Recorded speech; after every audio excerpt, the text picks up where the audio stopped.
اعوذ باللہ من الشیطان الرجیم بسم اللہ الرحمن الرحیم ویسألونک عن الروح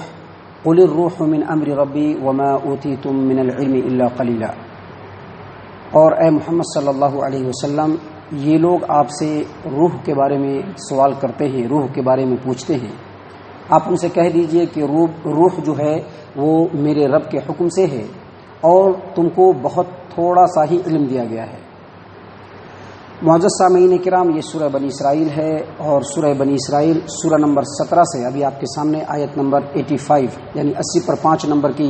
آیت کریمہ تلاوت کی گئی اور اس کا ترجمہ بھی پیش کیا گیا۔ ترجمے سے آپ نے سمجھ لیا ہوگا کہ محمد عربی صلی اللہ علیہ وسلم سے کچھ لوگوں نے سوال کیا روح کے بارے میں،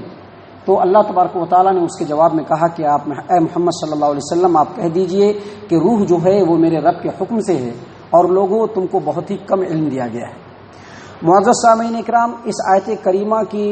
تشریح میں اور اس کے شان نزول میں کچھ حدیثیں ہیں۔ مثال کے طور پر ایک حدیث ہے جس کو امام بخاری رحمہ اللہ نے اپنی صحیح البخاری کتاب التفسیر باب قولہ تعالی ویسألونک عن الروح کے اندر نقل کیا ہے۔ عبداللہ ابن مسعود رضی اللہ عنہ بیان کرتے ہیں کہ میں نبی صلی اللہ علیہ وسلم کے ساتھ ایک کھیت میں جا رہا تھا، کھیت کے اندر جا رہا تھا، ادھر سے کچھ یہودی لوگ آئے اور یہودیوں نے آپس میں بات کرنا شروع کیا کہ یہ دیکھو محمد صلی اللہ علیہ وسلم آ رہے ہیں، ان سے روح کے بارے میں سوال کرو۔ کچھ لوگوں نے کہا کہ نہیں چھوڑو، کیوں چھیڑ چھاڑ کرتے ہو سکتا ہے کہ کچھ ایسی بات ان کی زبان سے نکل جائے جو تمہیں ناگوار گزرے۔ لیکن تمام جو لوگ تھے ان لوگوں نے آخر میں اتفاق کیا کہ محمد صلی اللہ علیہ وسلم سے روح کے بارے میں سوال کیا جائے۔ یہودی آگے بڑھے، محمد صلی اللہ علیہ وسلم کے پاس آئے اور پوچھا کہ ذرا روح کے بارے میں بتلائیے۔ آپ صلی اللہ علیہ وسلم نے خاموشی اختیار کی۔ عبداللہ بن مسعود رضی اللہ عنہ کہتے ہیں کہ مجھے سمجھ میں آ گیا کہ آپ صلی اللہ علیہ وسلم کے اوپر وحی کا نزول ہو رہا ہے، لہٰذا میں اپنی جگہ پہ کھڑا رہا۔ جب وحی آ کر کے ختم ہو گئی تو محمد صلی اللہ علیہ وسلم نے فرمایا کہ اللہ تبارک و تعالیٰ فرماتے ہیں وَيَسْأَلُونَكَ عَنِ الرُّوحِ قُلِ الرُّوحُ مِنْ أَمْرِ رَبِّي وَمَا أُوتِيتُم مِنَ الْعِلْمِ إِلَّا قَلِيلًا، یعنی اس درمیان میں یہی آیت کریمہ نازل ہوئی کہ یہ لوگ آپ سے روح کے بارے میں سوال کرتے ہیں، آپ کہہ دیجئے کہ روح جو ہے وہ میرے رب کے حکم سے ہے لیکن تم کو بہت تھوڑا علم دیا گیا ہے۔ معزز سامعین کرام، آپ کو اچھی طریقے سے یہ بات معلوم ہے کہ یہود جو تھے وہ مدینہ کے اندر محمد صلی اللہ علیہ وسلم کے سامنے آئے،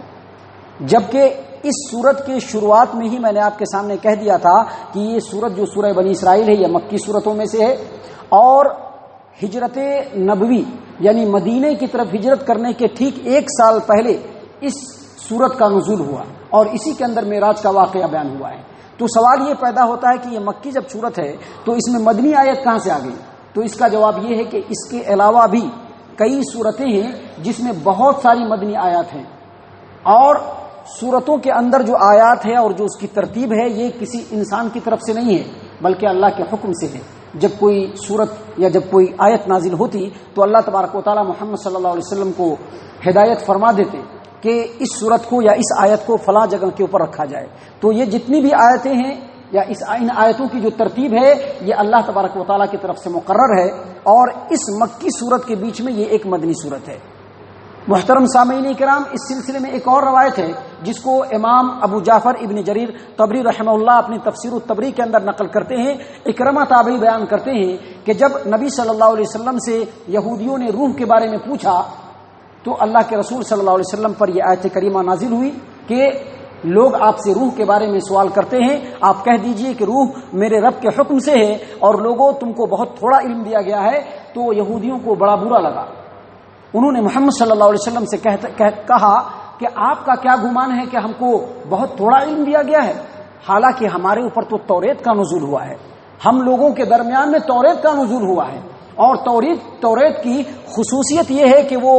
سراپا حکمت ہے، اور آپ کا قرآن خود کہتا ہے وَمَن يُؤْتَ الْحِكْمَةَ فَقَدْ أُوتِيَ خَيْرًا كَثِيرًا کہ جس کو حکمت دے دیا گیا اس کو بہت بڑی بھلائی دے دی گئی۔ تو آپ یہ کیسے کہتے ہیں، آپ کا یہ قرآن کیسے کہتا ہے کہ ہمیں بہت تھوڑا علم دیا گیا ہے؟ تو اس کے جواب میں اللہ تبارک و تعالیٰ نے سورہ لقمان آیت نمبر 27 نازل کیا کہ وَلَوْ أَنَّ مَا فِي الْأَرْضِ مِنْ شَجَرَةٍ أَقْلَامٌ وَالْبَحْرُ يَمُدُّهُ مِنْ بَعْدِهِ سَبْعَةُ أَبْحُرٍ مَا نَفِدَتْ كَلِمَاتُ اللَّهِ،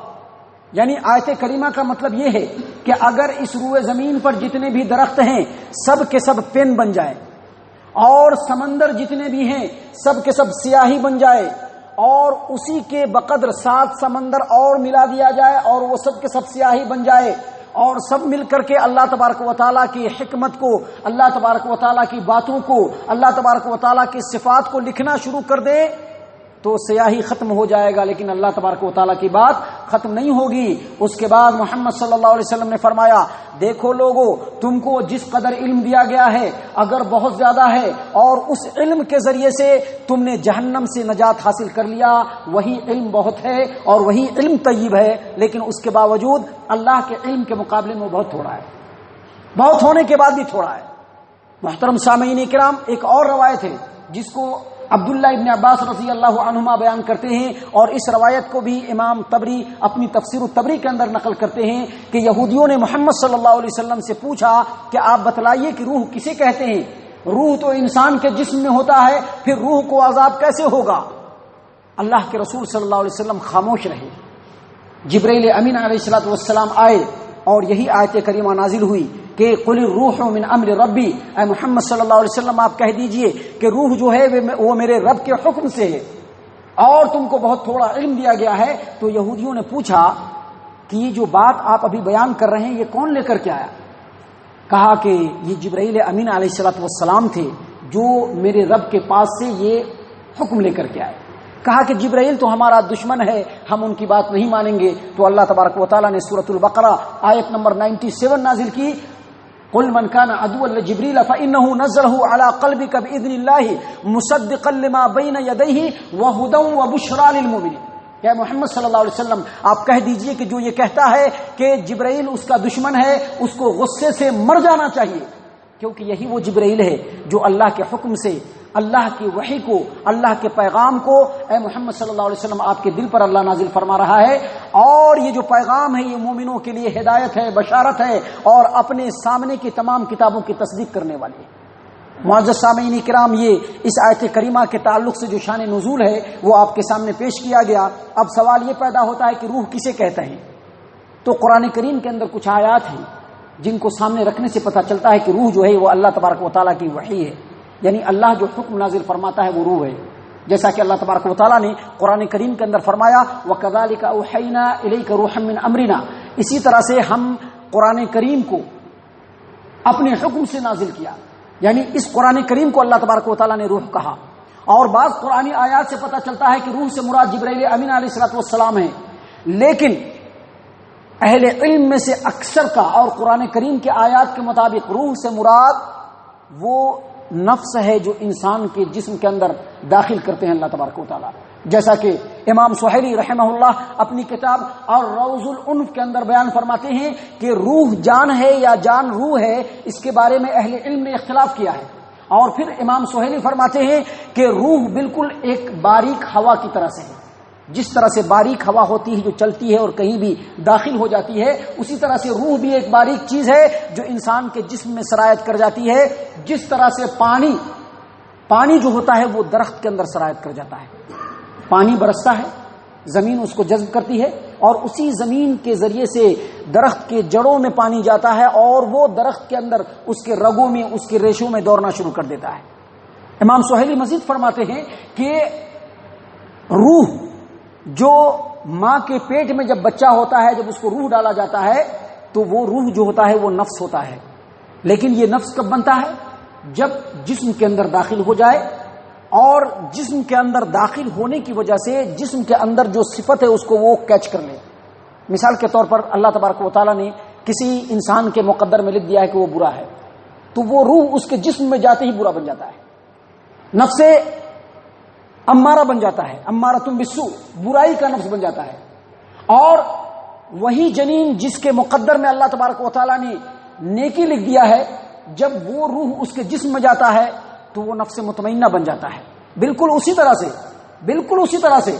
کہ جھاڑ ہوتا ہے یا درخت ہوتے ہیں یا پلانٹ ہوتا ہے یا پودے ہوتے ہیں، اس کے اندر جب پانی داخل ہوتا ہے، اگر وہ پودا آم کا ہے تو اس پانی کو جذب کرنے کے بعد آم کے اندر جو رس ہوتا ہے وہ پانی وہ بن جاتا ہے، اور انگور کے بیل میں داخل ہونے کے بعد انگور کے اندر جو رس ہوتا ہے وہ بن جاتا ہے۔ اناناس کے درخت میں جانے کے بعد وہ بالکل اناناس کا رس بن جاتا ہے، یعنی پانی ایک ہی ہے، لیکن جس درخت میں گیا اس کی صفت کو اس نے کیچ کر لیا۔ روح اور نفس بھی بالکل اسی طرح سے ہے کہ جس انسان کے جسم میں داخل ہوا اس انسان کی جو صفت ہے روح اس صفت کو اختیار کر لیتا ہے۔ جب تک انسان کے جسم میں وہ روح ہے وہ نفس کہلاتا ہے، اور جب وہاں سے نکل جاتا ہے تو وہ روح کہلانے لگتی ہے۔ معزز سامعین کرام، روح کے تعلق سے یہ چند باتیں تھیں جو اس آیت کریمہ کی روشنی میں علماء سلف نے جو بیان فرمایا ہے، اور اللہ اس کے رسول صلی اللہ علیہ وسلم کی جو حدیثیں ہیں وہ تمام کے تمام آپ کی خدمت میں پیش کی گئی۔ اللہ تبارک و تعالیٰ سے دعا ہے کہ اللہ تبارک و تعالیٰ ہم تمام کو صحیح علم قرآن و حدیث کی روشنی میں سیکھنے کی توفیق عنایت فرمائے، اور جو علم ہم نے سیکھا ہے ان کے اوپر ہم تمام کو اللہ تبارک و تعالیٰ عمل کرنے کی بھی توفیق عنایت فرمائے۔ آمین یا رب العالمین۔ وما علینا الا البلاغ المبین۔